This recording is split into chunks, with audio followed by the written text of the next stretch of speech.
At the moment, it's just expected that everyone is straight, and when you're out in the water and someone comes up to you and they ask you a question, you know, the first question, there's an understanding that you're straight. There are a lot of questions in my mind about, should I just try and suppress this? Because I don't know if I want to enter into that world of fear and misunderstanding.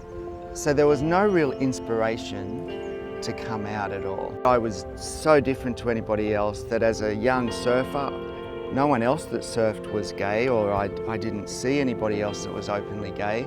So I kind of felt that there were two worlds. There was the gay world and there was the surfing world. And I was completely connected to the surfing world. So I couldn't see how the two would merge at all. There is a lot of sledging out in surfing. Like, you've got to have thick skin. Like, that's a big part of our culture out here where we live. Like, it's Aussie culture as well.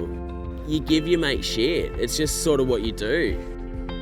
The word faggot has just been a derogatory term for, I guess, what we would call a loser. And it's sad in a sense because where it's come from is calling gay people losers.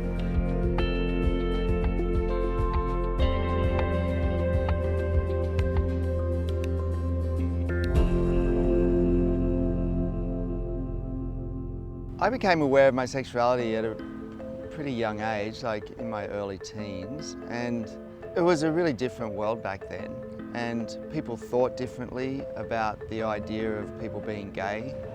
And so there was an enormous amount of shame involved in what I thought was a weakness in me.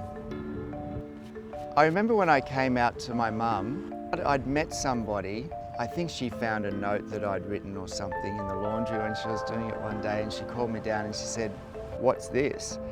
And I looked at the note. It's like a kid getting busted for smoking or something, you know, like I felt like I'd been busted for doing something wrong. I don't think she quite knew what to do.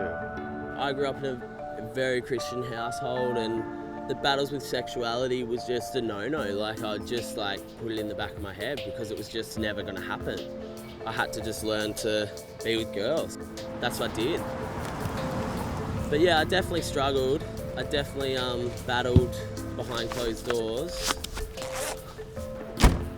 I think I was about 20 when I came out.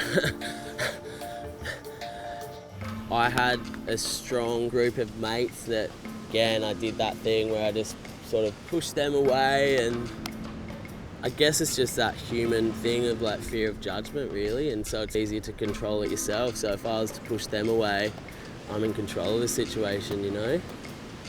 I created a monster, and so I was like looking to feed it with negativity. Surely there are other gay surfers in the world, surely. So I thought, well, I'm going to go out and find them. I did the Google search, came across gaysurfers.net, and was just completely blown away that there was a group, a community already started of gay surfers, and there was about 1,000 people in it or something from all around the world. I just had so many questions for these guys. How did they cope with being gay at their local beach? Were they out? You know, how did they get waves when they were together?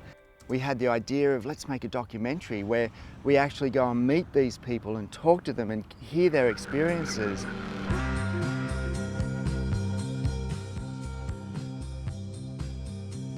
There seems to be one thing in common to all the gay surfers, is the fear of being discriminated against.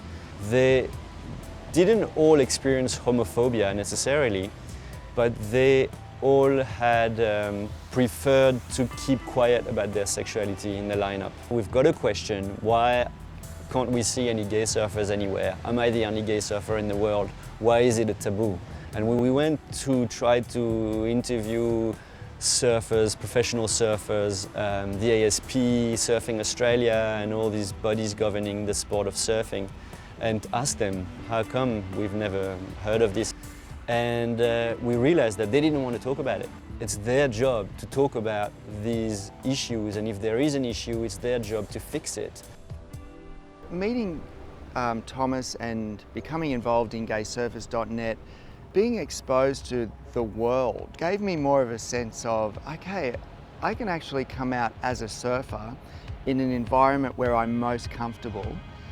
And so it felt like I was going to be me and relate to both my sexuality and the thing that's driven my life.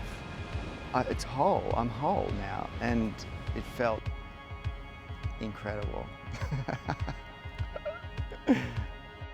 I guess I see myself in the gay world as trying to break down the walls between the gay world and the straight world. Like if I was a straight surfer, I wouldn't sit here and say I'm a straight surfer.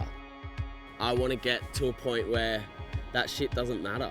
I want the best wave that comes through. I don't care like if it's a young grommy or an old surfer or whatever, I'll like paddle for it, and I'm like, that's what's on my mind out there, not, oh, I wonder if they know I'm gay, or I wonder if they're thinking he shouldn't be out there. Like, I'm hungry for waves, and that's all that matters. When you're an elite athlete, I can only imagine this because I'm not, but I would imagine that you've got to put your entire focus, everything that you think about should be in pursuit of your skill and winning and competition. And when you've got the sexuality thing and you're dragging that along with you, that's going to detract from you absolutely fulfilling your goal and your potential. So I think this is an important conversation to have. I hope that that surfer, when they come out, will be sponsored and retain their sponsorships.